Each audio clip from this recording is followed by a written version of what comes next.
going to start with a little activity. I'm going to ask you a question, and I want you to turn to your neighbor and give the first response that pops into your head.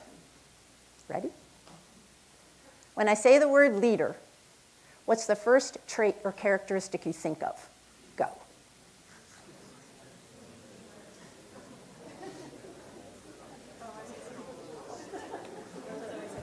It's okay if you didn't say the same thing. Okay, raise your hand if the trait you said was helpful. Put them up there. Nurturing, understanding. I got 1, 2. All right, these are traits that we typically associate with women. Now, put your hand up if you said decisive, confident, visionary. Keep them up there. These are the traits that we most typically associate with men. So what my research shows is that there's a match between the qualities we associate with leaders and the qualities possessed by men. And there's a mismatch between the qualities possessed by leaders and the qualities possessed by women. So people literally have in their head ideas, cognitive structures about what leaders are like. And when we watch someone who's trying to be a leader, we're looking to see if that person's behavior matches what's in our head. And if that person's behavior doesn't, or that person doesn't fit, even if they're trying to act decisive, it's really hard to identify that person as a leader. So what's one reason why we have the ideas or images of leaders that we do? I'm going to give you one example. In preparing this talk, I did a Google search, top leaders. Here's what I saw. Men. Well, wait, there's a woman. There's another one somewhere. Oh, there's one over here. There's one over there. They're entertainment leaders. Okay? But what you see are mostly men, and in the few cases, women who mostly act like men. Okay? So our image, our idea of what leaders are like are shaped by the leaders we see around us. Okay? So we want to understand why people have the associations with leaders that they do. So in my research lab, we use 3 different approaches to study that. One is a methodology very similar to what we did in our quick exercise. We ask research participants to list characteristics of leaders, list characteristics of women, list characteristics of men. We quantify all those characteristics and look at the relationships, the correlations between those lists of characteristics, finding a match for men and leaders and not a very strong correlation between the characteristics of leaders and women. The second way we try to study these associations is to bring research participants in the lab. And so in the lab, we have people watch the behavior of leaders and describe, their reactions to that. And what we find is that even when a man and a woman read from the same script and say the same words, only the man's leadership potential is recognized. Okay? Let me repeat that. Even when a man and a woman say the same words, reading from the same script, only the man is identified as a leader. The third way my research team studies this, and this is with colleagues across the world, is to use drawings. And so we have a database of hundreds and hundreds of drawings, from first graders through executives for Fortune 500 companies. We use a very simple prompt: draw a leader. And in doing so, I'm going to tell you a quick little story using representative drawings from different age ranges. So here we go. This second grader, as with most elementary school teachers, when you say draw a leader, they draw their mom or they draw a teacher. It's clear when you talk to the kids that they think leaders can be either male or female, that gender doesn't matter. And when you say, well, why did you draw your mom or why did you draw your teacher? They say, well, moms and teachers take care of kids. And if kids have a problem, they know how to solve it. So a pretty good definition of a leader, if you ask me. This third grader was very helpful. Pointed out the leader, okay? In the front, leading boys and girls. Okay? So that's what elementary school children typically draw. But the pictures change when we get to middle school. Here, the drawings by both boys and girls are decidedly masculine. Okay? So they're either drawing guys or they're drawing famous historical figures or sports figures that are men. And that trend continues, okay, in college. And in my research is truly exemplified by executives.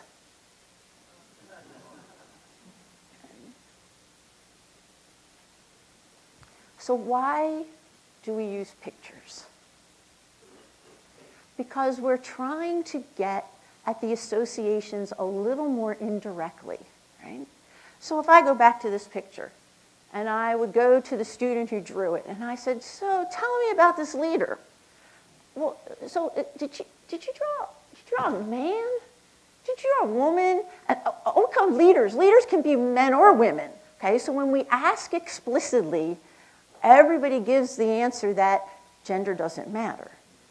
But overwhelmingly, once we get out of elementary school, people draw men as leaders. So what can we do about it? And why do we care? So why do I care whether people associate leadership with male characteristics? And what can we do about it? The first, why do we care, is that organizations today are different. They're flatter, they're more team-based. And women bring a set of characteristics and leadership styles to the table that are more useful in today's organizations. Okay? Women are more transparent. They are seen as more ethical.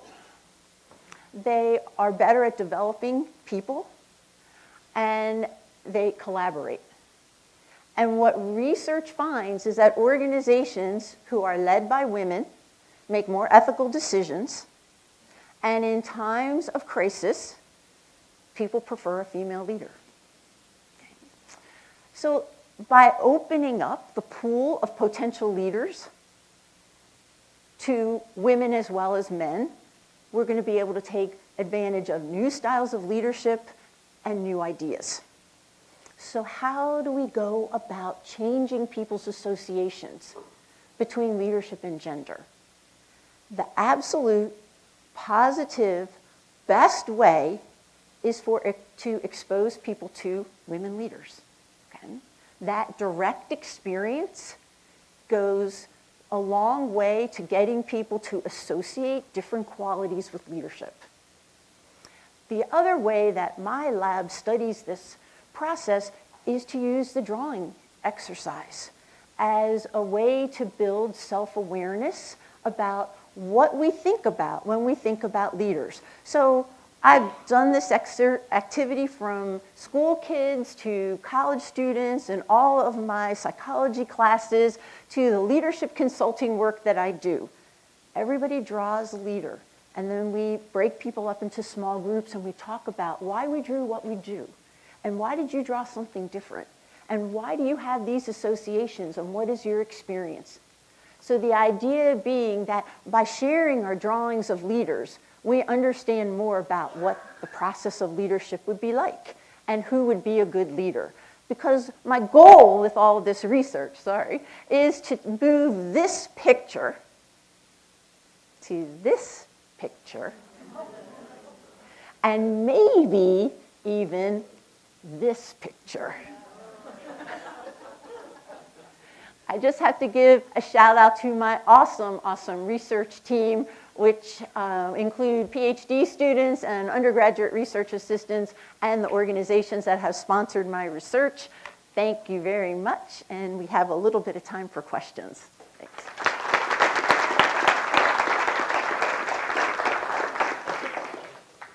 Question? Yes. How is Virginia Tech doing in cultivating women leaders and placing them in important positions? That's a great question. How is Virginia Tech doing in cultivating women leaders? Because that lets me talk about Advanced VT, okay, which is a process that started with a grant from the National Science Foundation, and his sole mission is to develop more women leaders at Virginia Tech. And we've been doing that for years. Now that that work is housed in our provost's office, and so we have leadership development opportunities for women. We do new academic leaders. Not everyone who's gone through the program, unfortunately, stays at Virginia Tech. Those women leaders get snapped up at other colleges and universities. But yes, we were one of the very first universities to get a grant from the National Science Foundation to do that. So, yes? Have you done any research with student organizations here at Virginia Tech, whether it's single gender or co-ed? Have I done work with organizations at Tech? Yes, the Corps of Cadets and student services, both career services, yes. And then I work routinely with University Office for Professional Development, doing leadership workshops with faculty and staff here at Virginia Tech. Other questions? Yes? Are you concerned at all that the artistic talent of the third graders, fourth graders, five people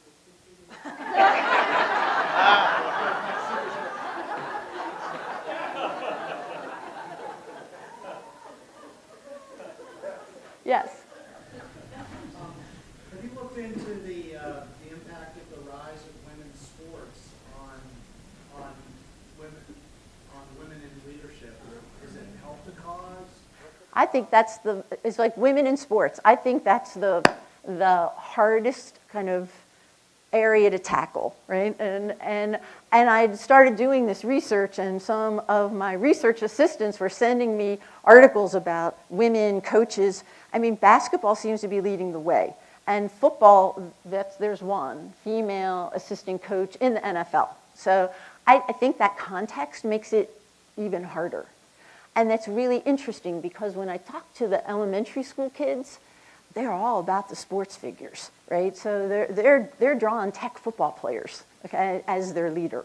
So it seems like as more and more women play sports, all those same male attributes, are transfer over to the female athlete world, and basically reinforce a lot of the leader stereotypes as opposed to the nurturing, et cetera, et cetera, et cetera. In the literature, they always talk about this pipeline effect, right? So if we just get more people in the bottom, right? It's like we get more girls into science, and then we get more female scientists. We get more women leaders, more people interested in leadership. And I still think it's going to be the hardest in sports. We're making some progress actually in science. There's research that does the exact same drawing thing, and the most recent data shows that, well, it's good news and bad news. The good news is 48% of girls draw, and you ask draw scientists, 48% of girls draw a female scientist, but only 5% of boys do. That's the bad news, okay? But those numbers are definitely moving in the right direction. And I don't know anybody that's done it in sports. I actually have a couple colleagues in the UK that work with football, soccer. The attributes that women are picking up in sports transferring over to the business world or politics. I think so. Is that something you guys looked into? Well, and there are some characteristics that definitely transfer over. So you should be able to move, okay, yes, from leadership in one realm, one context to another. One more? Okay. Yes? Now that there are more women in college than there are men, and it's not going to change anytime soon, is it not going to kind of solve the problem? In fact, it may shift it in the other direction, so we're going to have some kind of